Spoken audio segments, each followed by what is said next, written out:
Hola, cuando llegué a esta institución nunca pensé que en este lugar se fuera a transformar radicalmente mi práctica de la enseñanza. Hace 2 años inicié un proceso que transformó sustancialmente mis acciones constitutivas de la práctica de la enseñanza. Mi nombre es Mendelson Morera y quiero que en este video observen cómo mediante esta investigación, asesorada por la profesora Gabriela Tortuga Leguizamón, se dio esa transformación. Como antecedentes de la práctica de la enseñanza, puedo decir que me graduó como licenciado en Educación Básica con énfasis en Humanidades, Lengua Castellana de la Universidad Surcolombiana en el año 2011. Ese mismo año, inicio mi experiencia como profesor en el Colegio Cooperativo La Presentación del municipio de Garzón. Allí, la acción de planeación tenía como fundamento libros de texto. Los momentos de clase debían manifestarse de manera clara y al realizar las acciones de implementación, estas debían ser acordes a lo estipulado en la planeación. Ese mismo año, a la par trabajaba en el Instituto Politécnico José Celestino Mutis.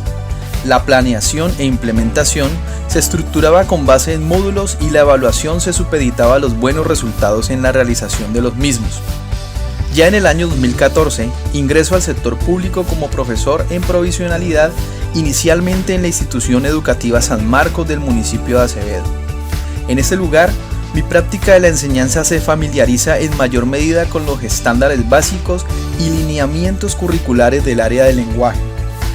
Para el año 2015 se presenta mi nombramiento oficial en la institución educativa Rica Brisa del municipio de Tarpio. Las acciones constitutivas de mi práctica de la enseñanza empiezan a incorporar el uso de estrategias del programa Todos Aprender, la matriz de referencia y derechos básicos de aprendizaje del área del lenguaje. En el 2019, por efectos de traslado, me incorporo a la institución educativa Agropecuario del Huila, sede Providencia Postprimaria. En el año 2021 inicio la maestría en Pedagogía, la cual ha brindado fundamentos y orientaciones para la reflexión continua en la planeación, la implementación y la evaluación, siendo estas las acciones constitutivas de mi práctica de enseñanza. Uno de los componentes de esta investigación se relaciona con el contexto en el cual desarrollé mi práctica de la enseñanza y que veremos a continuación.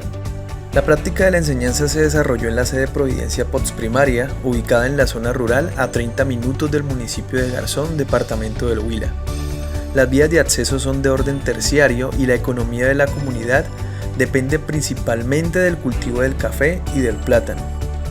Actualmente, la sede cuenta con 4 profesores y con 59 estudiantes que van de grado sexto a grado noveno. La escuela recoge estudiantes de 6 sedes primarias vecinas de la zona.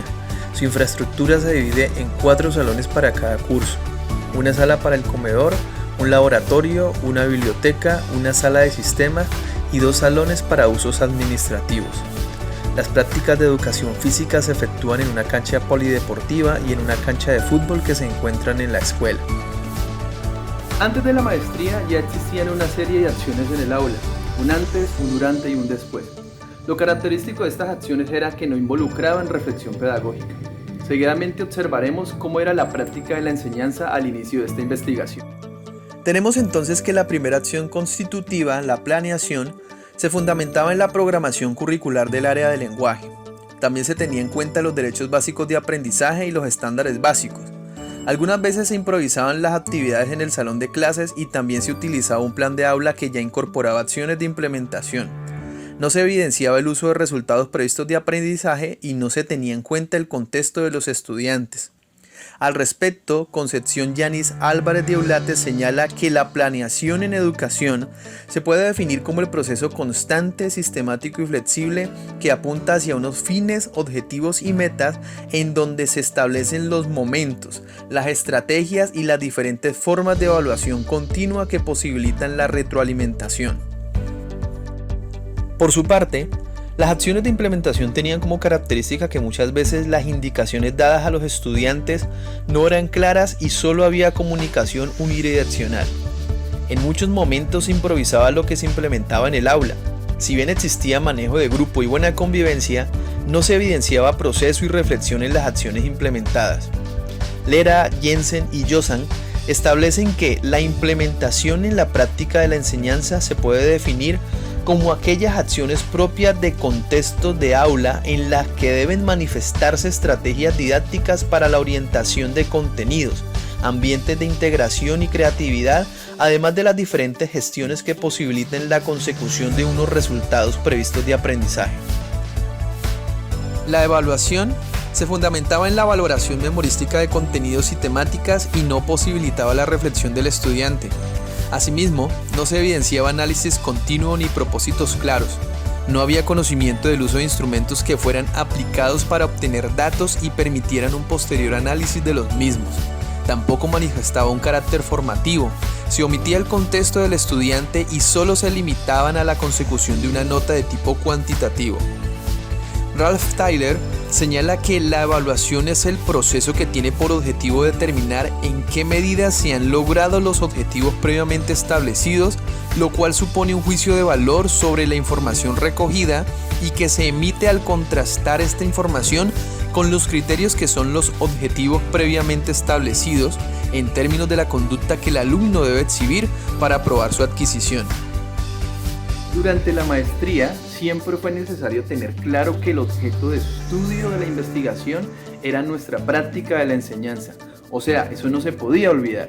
Ahora, tomando como referente los antecedentes y las características de la práctica de la enseñanza mencionadas anteriormente, surge la siguiente pregunta de investigación.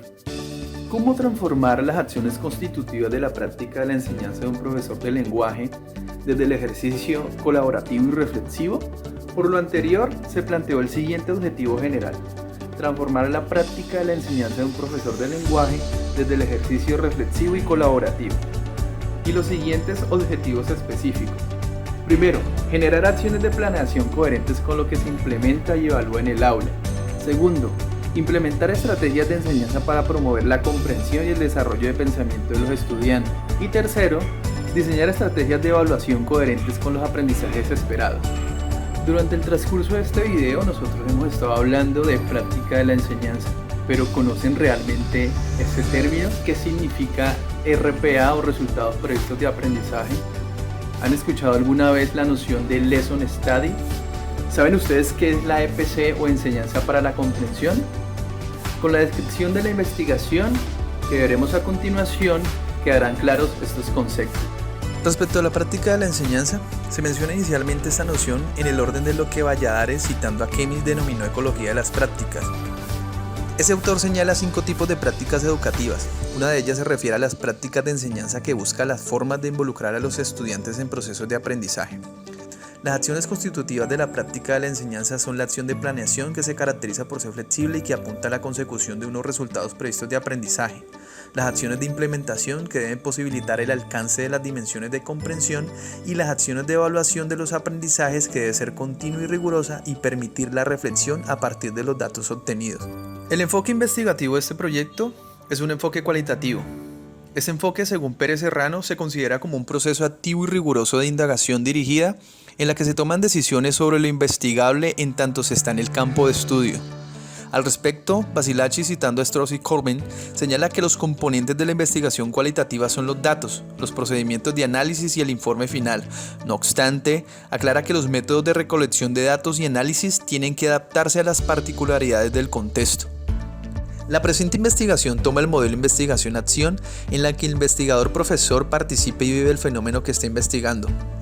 Al respecto, Eliot define la investigación-acción como el estudio de una situación social para tratar de mejorar la calidad de la acción misma. Su objetivo consiste en proporcionar elementos que sirvan para facilitar el juicio práctico en situaciones concretas. En la investigación-acción, las teorías no se validan de forma independiente para aplicarlas luego a la práctica, sino a través de la práctica misma. Según Eliot, el profesor debe ser un investigador de su práctica de enseñanza in situ, pues considera la enseñanza como una acción de investigación educativa y esta como una forma de enseñar, ambas ligadas a la acción reflexiva. Esta investigación tiene un alcance descriptivo, puesto que especifica las propiedades y características de las acciones constitutivas de la práctica de enseñanza del profesor. Ramos Galarza establece que el alcance descriptivo de tipo cualitativo busca realizar estudios de tipo fenomenológicos o narrativos describiendo las representaciones subjetivas que emergen en un grupo humano sobre un determinado fenómeno. Para ampliar esta perspectiva, Hernández, junto con otros investigadores, señalan que los estudios descriptivos miden y evalúan diferentes aspectos y dimensiones de un fenómeno o fenómenos a investigar y que desde el punto de vista científico, describir un fenómeno es igual a medirlo. ¿Recuerdan cuando preguntamos si conocían el concepto de Lesson Study? Pues bien, esa es una metodología colaborativa que tiene sus orígenes en el contexto educativo japonés de finales del siglo XVII. Le permite al profesor investigador, mediante la observación, revisar y reflexionar cómo está efectuando su práctica de la enseñanza. Soto y Pérez definen la Lesson Study como un sistema de aprendizaje de los docentes, un conjunto de prácticas, hábitos, relaciones interpersonales, estructuras y herramientas que les ayudan a trabajar en colaboración y a mejorar su práctica de la enseñanza.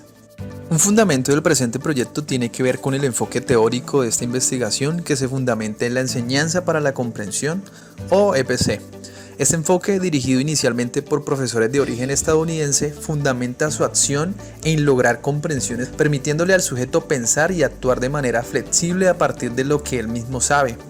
Al respecto, Bly y Perkins definen la comprensión como la capacidad de hacer con un tópico una variedad de cosas que estimulen el pensamiento, tales como explicar, demostrar y dar ejemplos, generalizar, establecer analogías y volver a presentar el tópico de una nueva manera.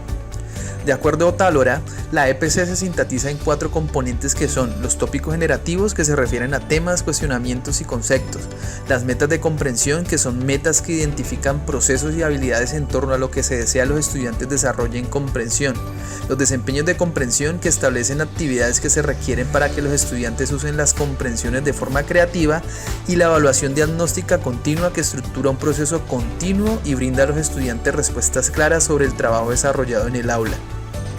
Uno de los fundamentos de la investigación-acción es el estado cíclico, reflexivo y constante en el que se planifica, se lleva a cabo la acción y se evalúan esas acciones. Veremos a continuación los ciclos de reflexión.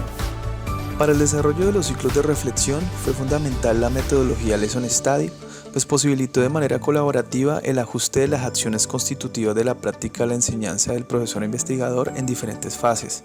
El equipo Lesson estuvo integrado por un profesor de matemáticas y un profesor de sociales. Se analizaron 3 ciclos de reflexión, cada ciclo tuvo 4 fases PEER: planeación, implementación, evaluación y reflexión. La estructura de cada ciclo de reflexión se configuró de la siguiente manera. Se identificó colaborativamente el foco para el desarrollo de cada lección. Seguidamente se describió lo sucedido en cada fase de la Lesson Study, cómo se estructuró la planeación de la lección, el ajuste colaborativo efectuado por los pares investigadores, el paso a paso de la implementación y desarrollo de la misma junto con la recolección de evidencias y como instancia final el análisis, revisión y reflexión individual y colaborativa de la lección implementada. A continuación se presentan los hallazgos obtenidos en la presente investigación.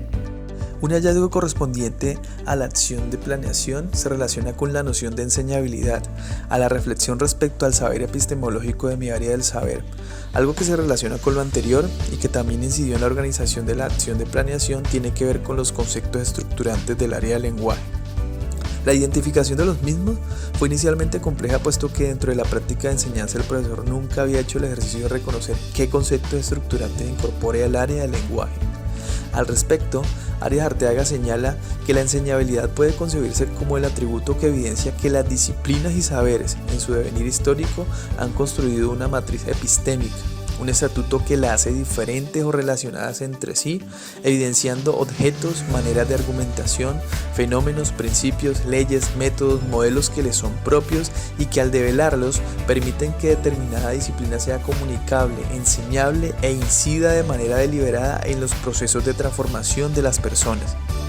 En la acción de implementación, rutinas de pensamiento como veo, pienso y me pregunto, o antes pensaba y ahora pienso, como estrategia de enseñanza ha sido de gran ayuda, puesto que promueven el pensamiento de los estudiantes además de permitir la visualización del mismo. Cifuentes, citando a Salmón, manifiesta que las rutinas de pensamiento son herramientas que se utilizan una y otra vez en cualquier tipo de actividad, generando algún tipo de pensamiento. Las rutinas de pensamiento posibilitan perspectiva, explicación, cuestionamiento y razonamiento con evidencias y conexiones.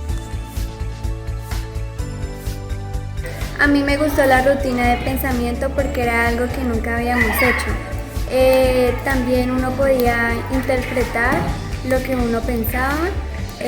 También las imágenes que el profesor nos visualizó me pareció muy interesante. Me parece muy importante que el profesor nos dé a conocer claramente los RPA para nosotros saber qué vamos a hacer al final de las clases. Un hallazgo en la acción de evaluación tiene que ver con las técnicas de evaluación. Rodríguez e Ibarra señalan que ellas permiten que el profesor pueda recoger sistemáticamente información sobre un objeto evaluado. Los instrumentos desarrollados en los ciclos permitieron conocer perspectivas y comprensiones de los estudiantes y posibilitaron que el profesor pudiese tomar decisiones de manera oportuna y acertada. Un ejemplo de ello es cómo los datos obtenidos mediante una rúbrica que evaluaba al profesor permitió identificar falencias en la práctica comunicativa en el aula. Valentín Martínez Otálora propone un modelo pentadimensional desde la práctica comunicativa en el aula: la dimensión instructiva, la dimensión afectiva, la dimensión motivacional, la dimensión social y dimensión ética. De acuerdo a lo contestado por los estudiantes, es posible que haya falencias en las dimensiones motivacional y afectiva. Por ello es necesario reflexionar sobre la práctica comunicativa del profesor o investigador y así generar cambios que mejoren esta acción. Señala que la dimensión motivacional presenta particularidades que mantienen motivados a los estudiantes. Como proyecciones finales, es necesario seguir estructurando resultados previstos de aprendizaje que sean coherentes y pertinentes, que tengan plena congruencia con las acciones de planeación, implementación y evaluación. Otra proyección se relaciona con el uso de instrumentos para obtención de datos. Además de ello, es necesario fortalecer la reflexión de estos datos, teniendo en cuenta que muchos de los comentarios que me hicieron los pares que no profundizaban en la reflexión de los mismos. Por último, se hace necesario fortalecer las prácticas comunicativas en el aula, especialmente esa dimensión motivacional y la dimensión afectiva, teniendo en cuenta el modelo pentadimensional al cual hacíamos referencia en la presente investigación. Agradezco la atención prestada a todo lo desarrollado en esta exposición.